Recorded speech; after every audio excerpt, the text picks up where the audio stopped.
Hello everyone, welcome back to my channel. Now we will solve question number 7 of exercise 12.1. So question number 7 में क्या कह रहे हैं? State the number of lines of symmetry for the following figures. Means आपको figures दिए गए हैं और आपको इन figures के line of symmetry बताना है. ठीक है? Line of symmetry क्या करता है कि कोई भी figure होता है, line of symmetry जो होता है equal parts में divide करता है. ठीक है? अगर हम यहाँ पे देखेंगे ये इक्विलेटरल ट्राइंगल है. ठीक है, अब ये इक्विलेटरल ट्राइंगल में क्या होता है कि तीनों साइड्स जो है ये इक्वल होते हैं इसके. ठीक है, तीनों साइड्स इक्वल होते हैं. तो हम यहाँ पे अगर हम यहाँ पे हमने लाइन ऑफ सिमेट्री लिया है जो इसके वर्टेक्स से जाए. ठीक है, अगर हम यहाँ से लाइन ऑफ सिमेट्री लिए है जो इसके वर्टेक्स से जाके ये सामने वाले मिड पॉइंट पे आए.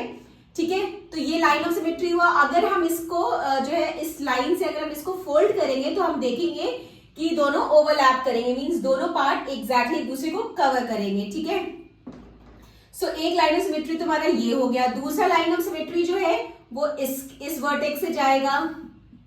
ठीक है, ये ऐसे जाएगा. तो अगर हम ऐसे रख के इसको ऐसे फोल्ड करेंगे तो भी जो है ये ओवरलैप करेंगे. ठीक है, और तीसरा लाइन ऑफ सिमेट्री तीसरे वर्टेक्स से जाएगा. ठीक है, अगर हम इसको ऐसे भी फोल्ड करेंगे तो भी ओवरलैप करेगा. ठीक है, चाहे तो आप एक पेपर में कट करके इक्विलेटरल शेप का एक ट्राइंगल बना लीजिएगा जिसके सारे साइड्स इक्वल होंगे. और अगर आप करके देखिएगा हर एक एंगल्स हर एक लाइन ऑफ सिमेट्री से फोल्ड करके देखिएगा तो आप देखिएगा कि सब ओवरलैप करेंगे. ठीक है, क्योंकि इसके सारे साइड्स जो है ये इक्वल है. ठीक है, इसकी लाइन ऑफ सिमेट्री क्या हो गई? 3 हो गई. ठीक है, इसका इक्विलेटरल ट्राइंगल का 3 लाइन ऑफ सिमेट्री आ गया. अब आइसोसेलेस ट्राइंगल है. आइसोसेलेस ट्राइंगल में क्या होता है कि सिर्फ 2 साइड्स इक्वल होते हैं. ये दोनों साइड्स जो है इक्वल है बट ये साइड जो है इक्वल नहीं है इसके. ठीक है, ये इसका लेंथ डिफरेंट है. इन दोनों का लेंथ सेम रहेगा और इसका डिफरेंट रहेगा. अब इसको हम किस तरह से इसका लाइन ऑफ सिमेट्री ले कि अगर हम इसको फोल्ड करें उस लाइन ऑफ सिमेट्री पे तो ये ओवरलैप करे. तो हम अगर ऐसे करेंगे तो भी ओवरलैप नहीं करेंगे. अगर हम ऐसे लाइन ऑफ सिमेट्री लेंगे तो भी नहीं करेंगे. अगर हम ऐसे लाइन ऑफ सिमेट्री लेंगे इसका यहां से लेंगे, यहां वर्टेक्स से लेके पूरा इसके मिड पॉइंट में आएंगे फिर हम इसको ओवरलैप करेंगे तो हम देखेंगे कि ये एग्जैक्टली एक दूसरे को कवर करेंगे. ठीक है, इसका लाइन ऑफ सिमेट्री सिर्फ 1 हुआ. ठीक है, नाउ स्केलेन ट्राइंगल. अब स्केलेन ट्राइंगल वो ट्राइंगल होता है जिसमें तीनों साइड्स के जो लेंथ होते हैं वो डिफरेंट होते हैं. ठीक है, मींस यहाँ का 3 सेंटीमीटर हो गया, यहाँ का 7 सेंटीमीटर हो गया, यहाँ का 9 सेंटीमीटर हो गया. तो स्केलेन ट्राइंगल में तीनों साइड्स जो है डिफरेंट लेंथ के होते हैं. तो यहाँ पे अगर आप यहाँ से लाइन ऑफ सिमेट्री लेंगे तो भी ओवरलैप नहीं करेगा, इस वर्टेक्स से लेंगे तो भी ओवरलैप नहीं करेगा. आप कहीं से भी करके देखेंगे लाइन ऑफ सिमेट्री लेंगे ये ओवरलैप नहीं करेंगे. ठीक है, और लाइन ऑफ सिमेट्री में क्या है? ओवरलैप करना चाहिए. मींस अगर हम उस पेपर को फोल्ड करें उस लाइन से तो वो एग्जैक्टली एक दूसरे को कवर करना चाहिए. इसका लाइन ऑफ सिमेट्री क्या हो गया? 0 हो गया. इसका कोई लाइन ऑफ सिमेट्री नहीं है. ठीक है, now next part, D part. अब डी पार्ट क्या है? स्क्वायर है. ठीक है, स्क्वायर के जो है ये सारे साइड्स जो है इसके इक्वल होते हैं. ठीक है, और यहाँ पे लाइन ऑफ सिमेट्री का क्या होगा? देखिए, एक जो है अगर हम यहां से लेंगे लाइन बिल्कुल इस मिड पॉइंट से इस मिड पॉइंट तक. ठीक है, अगर हम ये लेंगे मिड पॉइंट पे जाएंगे, ये लाइन ऑफ सिमेट्री लेंगे और उसके बाद अगर हम इसको ऐसे फोल्ड करेंगे तो हम देखेंगे कि दोनों पार्ट्स ओवरलैप करेंगे. ठीक है, और इसी तरह अगर हम यहां से लेंगे इसका मिड पॉइंट और इसका मिड पॉइंट. ठीक है, अगर हम यहां से एक लाइन ऑफ सिमेट्री बनाएंगे और फिर उसके बाद जो है हम इसको फोल्ड करेंगे तो देखेंगे कि ओवरलैप करेंगे. ठीक है, तो 2 हो गए हमारा. और क्योंकि इसके सारे साइड्स इक्वल होते हैं फिर अगर हम इसके जो डायगनली हम एक लेंगे, अगर हम डायगनली एक लेंगे और उसके बाद हम इसको ऐसे फोल्ड करेंगे तो भी ओवरलैप करेगा. इसी तरह यहां वाला भी डायगनल ले लेते हैं. एक ये लाइन ऑफ सिमेट्री हो गया. ठीक है, अब इस लाइन ऑफ सिमेट्री में भी अगर हम इसे फोल्ड करेंगे तो ये भी जो है ओवरलैप करेंगे. ठीक है, तो इसे कितने लाइन ऑफ सिमेट्री हो गए? 4 हो गए. ठीक है, स्क्वायर के लाइन ऑफ सिमेट्री 4 हो गए. ठीक है, अब रेक्टेंगल में है, हम देखते हैं रेक्टेंगल में ये दोनों साइड्स इक्वल होते हैं और ये दोनों साइड्स इक्वल होते हैं. इसमें चारों साइड्स एक दूसरे की इक्वल नहीं होते. ठीक है, ये इसकी लेंथ ज्यादा होती है, इसकी लेंथ कम होती है. ठीक है, अब यहाँ पे हम किस तरह से लाइन ऑफ सिमेट्री ले कि ये ओवरलैप करें. तो यहाँ पे अगर हम यहां से अगर इसके मिड पॉइंट पे एकदम हम ऐसे लाइन बनाएंगे. ठीक है, और फिर उसके बाद हम इसको फोल्ड करेंगे तो ये ओवरलैप करेगा, ठीक है। एक ये हो गया। एक अगर हम यहां से इसकी लाइन ऑफ सिमेट्री लेंगे, ठीक है, अब हम इसको फोल्ड करेंगे तो ये ओवरलैप करेगा, ठीक है। लेकिन अगर हम डायगनली लेंगे और हम इसको फोल्ड करेंगे तो ये ओवरलैप नहीं होगा, ठीक है। यहां से अगर हम डायगनली लेंगे तो ये ओवरलैप नहीं करेगा, ठीक है। तो रेक्टेंगल में जो लाइन ऑफ सिमेट्री हुई वो सिर्फ 2 ही हुई, ठीक है। नाउ रोम्बस, रोम्बस में क्या होता है कि चारों साइड्स इक्वल होते हैं, ठीक है। अब रोम्बस में जो है मींस ये भी जो है ये साइड, ये साइड, ये साइड और ये साइड, ठीक है। रोम्बस में भी क्या होता है कि चारों साइड्स इक्वल होते हैं, ठीक है। अब हम इसका जो है लाइन ऑफ सिमेट्री बनाते हैं, ठीक है। तो यहां पे अगर हम इसे डायगनली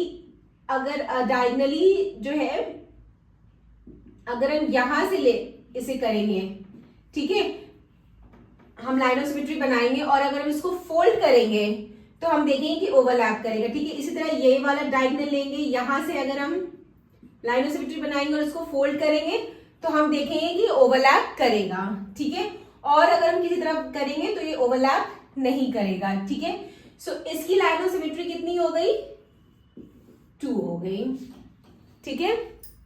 नाउ नेक्स्ट पार्ट, जी पार्ट में क्या है? पैरेललोग्राम। अब पैरेललोग्राम में क्या होता है? ऑपोजिट साइड्स इक्वल होते हैं, ठीक है, ऑपोजिट एंगल्स इक्वल होते हैं, ठीक है। ये साइड इसकी इक्वल है, ये साइड इसकी इक्वल है, ठीक है। सो ऑपोजिट साइड्स होते हैं और जो ऑपोजिट एंगल्स होते हैं ये इस इक्वल होते हैं, ठीक है। अब इसमें लाइन ऑफ सिमेट्री अगर हम यहां से लेंगे तो भी अगर हम इसको ओवरलैप करेंगे तो ये ओवरलैप नहीं होगा, ठीक है। अगर हम यहां से लाइन ऑफ सिमेट्री लेंगे और इसको हम फोल्ड करेंगे तो भी ये ओवरलैप नहीं होगा, या हम डायगोनली करेंगे तो भी ओवरलैप नहीं करेगा। तो सब पैरेललोग्राम में जो है लाइन ऑफ सिमेट्री 0 है, ठीक है। सो यहाँ पे हम कहीं से भी देख रहे हैं लाइन ऑफ सिमेट्री नहीं मिल रही। सो पैरेललोग्राम में लाइन ऑफ सिमेट्री क्या है? 0, ठीक है। Now quadrilateral. अब क्वाड्रिलेटर जो है वो किसी भी शेप का हो सकता है, ठीक है। अब अगर मान लीजिए क्वाड्रिलेटर इस शेप का है, ठीक है, सो यहाँ पे भी जो है आप लाइन ऑफ सिमेट्री नहीं बता सकते अगर आप ऐसे, क्योंकि इसकी सारे साइज जो सारे साइड्स के जो लेंथ है वो डिफरेंट है, ठीक है। अब अगर हम यहां से लाइन ऑफ सिमेट्री लेंगे और इसको फोल्ड करेंगे तो भी ओवरलैप नहीं करेगा, यहां से लाइन ऑफ सिमेट्री लेंगे इसको फोल्ड करेंगे तो भी ओवरलैप नहीं करेगा, ठीक है। सो क्वाड्रिलेटर का भी जो लाइन ऑफ सिमेट्री है वो क्या है? 0। Now next part is I part, regular hexagon, ठीक है। अब रेगुलर हेक्सागन में क्या होते हैं? 6 साइड्स होते हैं, ठीक है, और ये 6 साइड्स जो होते हैं ये इक्वल होते हैं और इनके जो एंगल्स होते हैं, इंटीरियर एंगल्स, वो भी इक्वल होते हैं, ठीक है। सो यहाँ पे हमें लाइन ऑफ सिमेट्री बनाना है। तो सबसे पहले अगर हम यहां से ले, मींस जो ऑपोजिट साइड है इसका मिड पॉइंट ले, ठीक है। अगर हम यहां से इसका मिड पॉइंट और इसका मिड पॉइंट, ठीक है, यहां से अगर हम लाइन ऑफ सिमेट्री बनाए, ठीक है, और फिर उसके बाद अगर हम इसको फोल्ड करेंगे तो ये ओवरलैप करेगा, ठीक है। इसी तरह हम ये दोनों साइड्स के जो मिड पॉइंट है, जो ऑपोजिट साइड है, इसके मिड पॉइंट पे करेंगे, ठीक है। यहां से एक लाइन ऑफ सिमेट्री बनाएंगे, ठीक है, और उसके बाद इसको फोल्ड करेंगे तो ओवरलैप करेगा, ठीक है। आप स्केल से मेजर करके बनाइएगा, मैंने तो रफली बना दिया है, बट आप स्केल से ही मेजर करके बनाइएगा, ठीक है। इसी तरह जो ये दोनों ऑपोजिट साइड्स हैं, इनके मिड पॉइंट से हम एक लाइन ऑफ सिमेट्री बना सकते हैं, ठीक है। तो ये कितना आ गया? ये ऐसे हो गया, ठीक है। सो हमें 3 लाइन ऑफ सिमेट्री तो मिल गई, ठीक है। अब ये जो वर्टेक्स है, ये वर्टेक्स से भी हम बना सकते हैं, ये जो ऑपोजिट वर्टेक्स है यहां से भी हम बना सकते हैं। तो एक लाइन ऑफ सिमेट्री ये हो गया, ठीक है। फिर हम इस वर्टेक्स से इस वर्टेक्स बना सकते हैं, तो एक लाइन ऑफ सिमेट्री ये हो गया, ठीक है। फिर हम इस वर्टेक्स से इस वर्टेक्स बना सकते हैं, तो एक लाइन ऑफ सिमेट्री ये हो गया, ठीक है।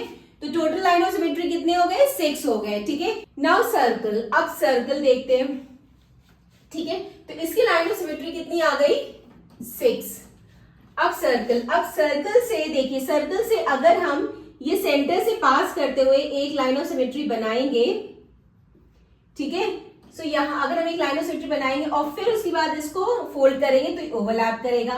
फिर अगर हम यहां से एक लाइन ऑफ सिमेट्री बनाएंगे सेंटर से पास करते हुए, फिर हम इसको ऐसे फोल्ड करेंगे तो ये ओवरलैप करेगा। फिर अगर हम यहां से बनाएंगे एक लाइन ऑफ सिमेट्री, ठीक है, फिर इसको फोल्ड करेंगे तो ओवरलैप करेगा। अगर हम यहां से बनाएंगे लाइन ऑफ सिमेट्री, फिर हम इसको ऐसे ऊपर फोल्ड करेंगे तो ये ओवरलैप करेगा। मींस सर्कल में हम इनफाइनाइट लाइन ऑफ सिमेट्री बना सकते हैं, ठीक है। सो सर्कल का लाइन ऑफ सिमेट्री क्या हो गया, इनफाइनाइट, ठीक है।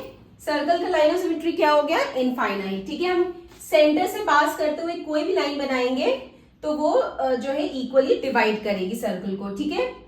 So this completed question number 7. Now question number 8 in the next video. Bye bye.